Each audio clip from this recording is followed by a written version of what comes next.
When you look at those walls today, the brick concrete, you know, the foundation was laid for education, but was the foundation laid for healing of fear, trauma, emotions, you know? Or I wish those walls could speak.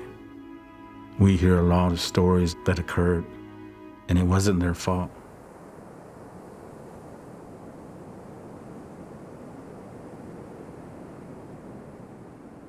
The reason why they call it boarding school is because it was kind of like a room and board. It's going to give you life skills, and it's going to change your life skills. And the Cheyenne and Arapaho people, it was hard for them to change their life way. The Medicine Lodge Treaty began our formal acknowledgement between tribes and the U.S. government. It was a treaty that provided obligations, promises. The U.S. government's going to establish schools for you. And that was when they start talking about where are these schools going to be built. Concho became an agency for the people.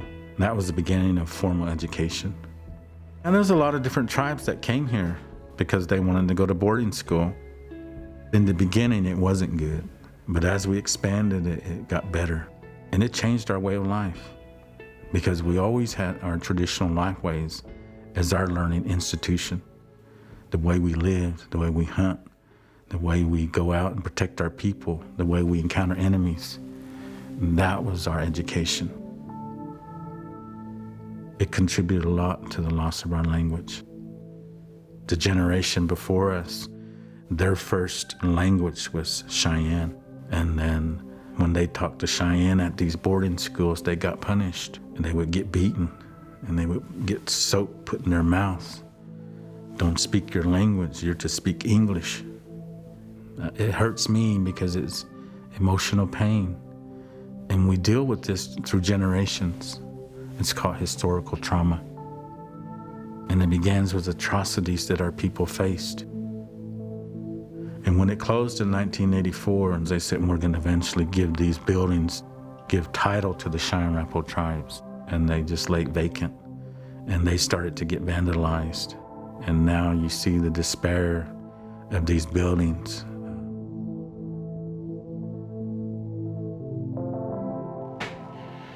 Yeah. So once again, the old girls' dorm here. Yeah, this is the south entrance of the girls' dorm, and you can still see the original carpet of when it was laid over the tile, and you see the remnants of the tile. That's terrible. And then the shape of it is today of all the leaks that came through the roof, and the old materials are gone. It's rusted out the old metal. It's been there so long. That's just structurally not good, not safe. Concho, Oklahoma is a small community about 30 miles west of Oklahoma City, and it's the main headquarters for the Cheyenne and Arapaho Tribes. It was always my personal goal to stay with this project until we actually had it demoed or saved. My name is Damon Dunbar, and I work for the Cheyenne and Arapaho Tribes as the acting EPA director, and I'm also the planning and development director. And I've been working there since 2000. So as the environmental director, you have the water, you have the land, you have the animals, you have the air. There's never one really particular focus that I do. It just involves everything. It's a thankless job, but it's part of what I need to do as a tribal member to help my tribe. I remember as a kid, you used to go out barefoot and put your toes in the dirt and the sand and be able to feel that natural feeling. When I'm in the teepee with our younger kids, I tell them, Mother Earth has so many things that she gives us, and we take it for granted. I try to encourage them to take time, look at the birds, look at the trees. That is the true learning experience that you can't get in a library. I have faced some challenges to get where I'm at today. I actually lost my arm due to one addiction, but there's no shame in it anymore. I see it as a reason to do what I'm doing today, and that was the reason, to get your degree, go back to your tribes, help out what you can. Talk to the people who are facing addictions and let them see you as a success once you gave up those addictions. So back in 2001, when I started with EPA, I started coming out to these old buildings and walking through them and seeing what kind of shape they were in. At the beginning, when I first started, I was wanting to reuse it. But over the years, it just came to where we can't use these buildings anymore. EPA Brownsfield site is a contaminated site that was left with pollutants, hazardous materials. And this is the best is right here. Well, how are you gonna clean it up? Well, you apply to the EPA for a Brownsfield grant. You can't just get the grant without proving that you have hazardous materials. That's when I approached our planner. And I said, hey, what do you think about getting this school on a grant to assess it to see if we have hazardous materials? She knew there was something inside those schools that the tribal members went to that was affecting their health. The light bulb lit up, and Concho is a Brownsfield site. So she said, yes, let's work on it together. That's how everything kind of evolved from back in 2001 that we actually got the grant. And one of the biggest giveaways I found out is that when you have 9x9 floor tiles, 99% of the time you have asbestos. When we did the first cleanup out here, we wanted to make sure there was no lead paint left on the ground. The lead paint chips were sweet to the kids, and they would grab that and eat it, and they just keep eating it. Well, lead automatically goes straight through the bloodstream to your brain, and that's how the lead poisoning came about. And it all goes back to affecting our water. Water is the number one thing to protect. It all affects everything.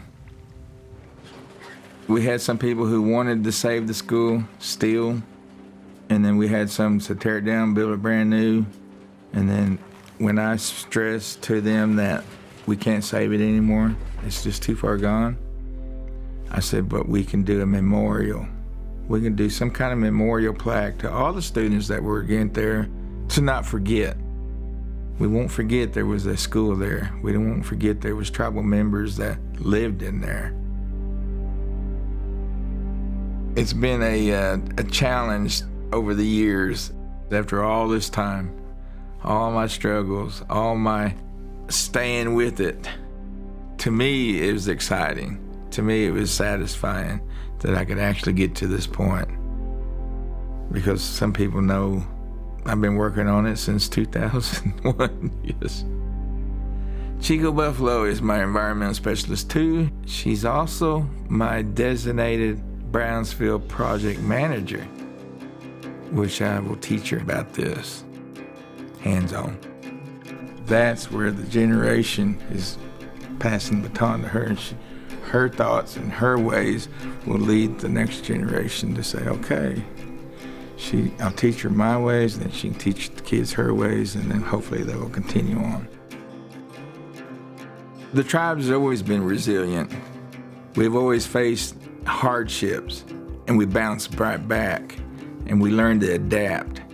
To me, that's resilience. Learning the ability to accept things, and learning the ability to bounce back and keep going forward. I never gave up. I never gave up. I always kept going to get this project to where it's at. That's the resilience in me. Part of the resilience with the tribes is never giving up. They tried to kill us, they tried to kill the buffalo, but guess what? We're both still here. That's resilience to me.